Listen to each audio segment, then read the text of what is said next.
ओम नमः शिवाय गुरवे सच्चिदानंदमूर्तये निष्प्रपंचाय शांताय निरालंबाय तेजसे। हरिओम प्रभु जी। आज के इस अध्यात्म परिषद में आप सबका स्वागत है। आज का प्रश्न मुंबई से पूनम भाटिया जी का है।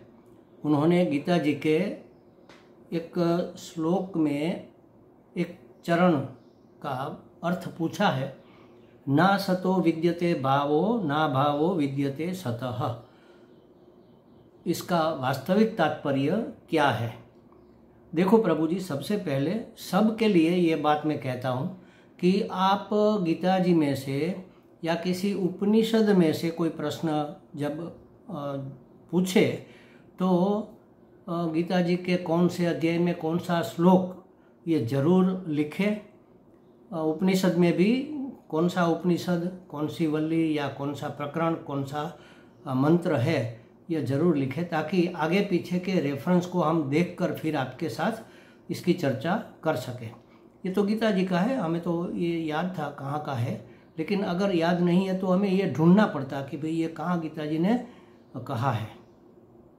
तो अवश्य ही मंत्र का या श्लोक का नंबर, अध्याय या प्रकरण का नंबर और ग्रंथ का नाम जरूर लिखकर फिर प्रश्न आप कीजिएगा। तो देखो यहाँ पूरा श्लोक इस प्रकार है, ना सतो विद्यते भावः ना भावो विद्यते सतः उभयोरपि द्रष्टोन्तः त्वनयोस्तत्त्वदर्शिभिः। अब सीधा सीधा अर्थ तो इसका ये है कि असत भावः न, असत वस्तु की तो सत्ता ही नहीं है। भाव माने होना, उसकी सत्ता नहीं है, उसका होनापन नहीं है, उसका अस्तित्व ही नहीं है। असत का अस्तित्व नहीं है। न विद्यते माने नहीं है। तू और सतः, तू का मतलब है और अथवा परंतु, परंतु सतः अभाव न विद्यते, परंतु सत वस्तु का अभाव नहीं है। अब ये तो सीधी बात समझ में आने वाली है, लेकिन इसके बाद वाली जो पंक्ति है उसमें कुछ संकेत कर दिया। उभयो अनयो उभयो ही अंतः तत्वदर्शिभिः दृष्टः। अनयो माने इन दोनों का, अनयो उभयो हो, इन दोनों ही का अंत, अंत माने अंतिम सत्य माने तत्व, तत्वदर्शी भी दृष्टा, तत्वदर्शियों ने जाना है या तो देखा है। इन दोनों का सत्य तत्वदर्शी जानते हैं। तो हमने जाना वो क्या था? वो ऊपर ऊपर का अर्थ था। सत का अभाव नहीं है और असत का अस्तित्व नहीं है। अब इसको समझने के लिए थोड़ा हमें गहराई में जाना पड़ेगा। एक उपनिषद है छांदोग्य उपनिषद, उसमें ऋषि कहते हैं सृष्टि की रचना कैसे हुई उसको दर्शाते हुए शुरुआत करते हैं। शिष्य अपने पुत्र को संबोधित करते हुए, पुत्र माने शिष्य, गुरु अपने शिष्य को संबोधित करते हुए कहते हैं, सदैव सौम्य इदम अग्र आसीत एकमेवाद्वितीयम। इस पंक्ति को याद रख लेना चाहिए, ये बहुत काम की चीज़ है। मैंने इसको बार बार बोला भी है।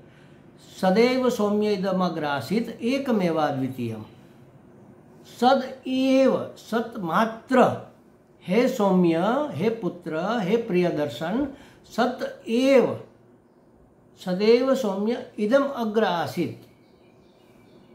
यहाँ एकमात्र सत परमात्मा था। आसीत माने था, था माने और कुछ भी नहीं था, एकमात्र केवल परमात्मा ही था। और कैसा था? एकम एव अद्वितीय, एकमात्र, ऐसा एक जिसमें दूसरा नहीं था, दूसरा हो नहीं सकता था। अद्वितीय का मतलब यह है कि अभी तो दूसरा नहीं है, लेकिन बाद में भी दूसरा कोई हो नहीं सकता। ऐसा अद्वितीय जिसमें से दो नहीं हो सकते। अब एक ही परमात्मा था। कैसा? सत स्वरूप, सदैव सत एव, सत स्वरूप परमात्मा एकमात्र था। तो ये पूरा जगत कहाँ से आया? और कुछ भी नहीं था, कोई मैटर नहीं था, कोई मटेरियल नहीं था, कोई गारा नहीं था, ये किसमें से बनाया भगवान ने? तो आगे उसी उपनिषद में सृष्टि की रचना कैसे हुई है बताते हुए शास्त्र कहता है, तस्मात् माने उसमें से, उस आत्मा ने, उस परमात्मा ने, उस सत परमात्मा ने, तस्मात् आत्मनः आकाश संभूतः, उस आत्म तत्व ने, उस सत स्वरूप परमात्मा ने आकाश का स्वरूप लिया। संभूत माने बना, बनाया या बना। परमात्मा स्वयं आकाश के रूप में अभिव्यक्त हुआ। फिर आकाशाद वायु, आकाश रूप में रहा हुआ परमात्मा वायु रूप में अभिव्यक्त हुआ। वायोर्वह्नि, वायु अग्नि के रूप में अभिव्यक्त हुआ। अग्नि आप, अग्नि पानी के रूप में अभिव्यक्त हुआ। अद्भ्यो पृथ्वी, पानी पृथ्वी के रूप में अभिव्यक्त हुई। अच्छा, पानी पृथ्वी के रूप में अभिव्यक्त हुआ? नहीं, आकाश रूप में रहा हुआ परमात्मा वायु रूप बना। वायु रूप में रहा हुआ परमात्मा अग्नि रूप बना। वायु नहीं बना अग्नि, वायु रूप में रहा हुआ परमात्मा ने अग्नि का रूप लिया। अग्नि रूप में रहा हुआ परमात्मा जल का रूप लेते हैं। जल के रूप में रहा हुआ परमात्मा पृथ्वी बनता है। पृथ्वी रूप में रहा हुआ परमात्मा अन्न बना, और अन्न से सभी प्राणी बनते हैं। हम आप सब अन्न से ही तो पैदा होते हैं, और अन्न से ही तो बड़े होते हैं, अन्न से, अन्न में टिकते हैं, और नष्ट होकर फिर अन्न में ही मिल जाते हैं, पृथ्वी में ही तो मिल जाते हैं। तो परमात्मा ही परमात्मा है, और क्या है? और कुछ भी नहीं है, जो भी है परमात्मा है। तो कहने का मतलब ये हुआ कि सत्य परमात्मा का ही अस्तित्व है। सदैव सौम्य इदम अग्रासीत, इसका मतलब ये है कि ना सतो विद्यते भावो, ना भावो विद्यते सतः, ना भावो विद्यते सतः। इसको पहले समझो, न अभावः विद्यते, अभाव नहीं है किसका? सतः, सत का अभाव नहीं है। सत परमात्मा का कहीं पर भी अभाव नहीं है। माने जहाँ जो भी जैसा भी हमें दिख रहा है वह सत परमात्मा ही है। इसलिए मैंने कल भी कहा था कि ये जो हमने स्वामी जी से सुना था, ये गुरु चाबी, इसको अगर आप लगाओगे तो हर ताला खुल जाएगा। जो भी है, जहाँ भी है, जैसा भी है, योग्य है, क्योंकि परमात्मा है। परमात्मा के सिवा और कुछ भी नहीं है। जो भी दिख रहा है उस रूप में परमात्मा ही अभिव्यक्त हो रहा है। परमात्मा का कहीं अभाव नहीं है। ना सतो विद्यते भावः, ना भावो विद्यते सतः, परमात्मा का कहीं अभाव नहीं है, और असत का कहीं भाव नहीं है। असत का भाव नहीं, इसको कैसे समझे? परमात्मा का भाव नहीं है तो समझ गए। असत माने जो सत्य नहीं है। सत्य माने अस्तित्व, होना, है पना, जिसको हम कहते हैं है पना। जैसे समझो कि ये रुमाल है तो इसका अस्तित्व, ये रुमाल का होना इसका अस्तित्व बताता है। अब हम कहें कि ये रुमाल नहीं है तो उसमें भी है तो है, नहीं में भी है तो लगाना पड़ेगा ना। रुमाल नहीं है तो है का कहीं पर अभाव नहीं है, लेकिन असत का कहीं भाव नहीं है। जो नहीं है ऐसा कुछ भी नहीं है। जो नहीं है ऐसा इस सृष्टि में कुछ भी नहीं है। इसका मतलब क्या? नहीं है माने जो सत्य का अस्तित्व का अभाव बिल्कुल ही नहीं है। हमारे स्वामी जी ने, गुरु जी ने एक बार कहा था कि जो है उस पर उसकी कृपा है। उसकी माने परमात्मा की। जिस पर उसकी कृपा नहीं है वो नहीं है, माने वह कृपा करके हर एक रूप में अभिव्यक्त हुआ है। तो जो भी है उस पर उसकी पूर्ण कृपा है, और जिस पर उसकी कृपा नहीं है ऐसा कौन है? ऐसा तो कोई है ही नहीं। जिस पर उसकी कृपा नहीं है वह नहीं है। कितनी बड़ी बात है देखो महाराज।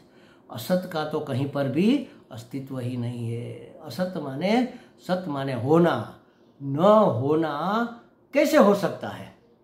न होना तो नहीं है, असत का कहीं अस्तित्व ही नहीं है। तो जो है सत्य स्वरूप परमात्मा ही है। इसलिए हम कहते हैं कि इस गुरु चाबी को सुबह शाम 10-10 बार 15-15 बार बोल लिया करो।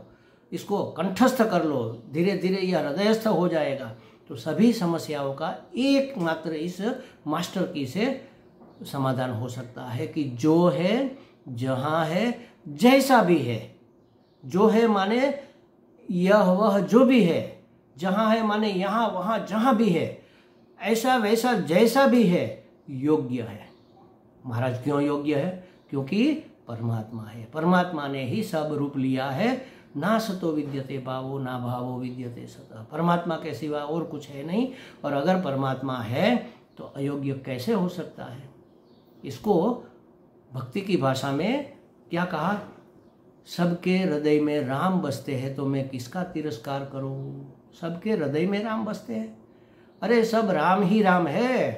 हृदय में बसते हैं का मतलब यही है कि एक व्यक्ति है, उसका एक हृदय है, उसके अंदर परमात्मा है। माने दूसरा तो हृदय हो गया और तीसरा वह व्यक्ति हो गया, ऐसा नहीं है।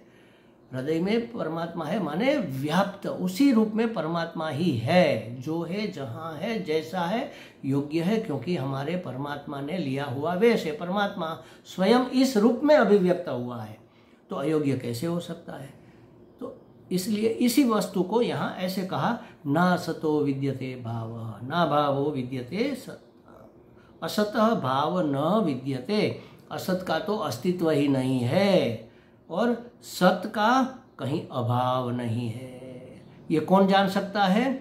तत्वदर्शी भी ही, तत्वज्ञानियों ने ऐसा चिंतन करके जाना। शुद्ध अंतःकरण वाले, शुद्ध हृदय वाले महात्माओं ने, तत्वदर्शियों ने चिंतन करके, श्रवण करके, चिंतन करके ऐसा जाना है। सिर्फ पढ़ा नहीं है, सुना नहीं है, मान नहीं लिया है, जाना और जानकर माना है कि जो है, जहाँ है, जैसा है, तत्व मात्र है, सत स्वरूप परमात्मा मात्र है। उसका कहीं पर भी कोई अभाव नहीं है और जिसका अभाव है वह है ही नहीं, उसी का तो अभाव कहते हैं। तो जो है उसका सत स्वरूप में अस्तित्व ही है। इसलिए कहते हैं कि मेरा होना मात्र पर्याप्त है। होना मात्र माने अस्ति, अस्ति होना, अस्ति माने सत। मेरा होना मात्र पर्याप्त है। मेरे होने के लिए मुझे और किसी चीज की जरूरत नहीं है। होने से ही प्रसन्नता है, होना मात्र आनंद है। आनंद के लिए और किसी वस्तु की आवश्यकता नहीं है। मेरा होना मात्र आनंद स्वरूप है। बस इतनी बात समझ में आ जाए तो पहुंच गए महाराज। हमें लगता है पूनम जी को कुछ स्पष्टता हो गई होगी। हरि ओम।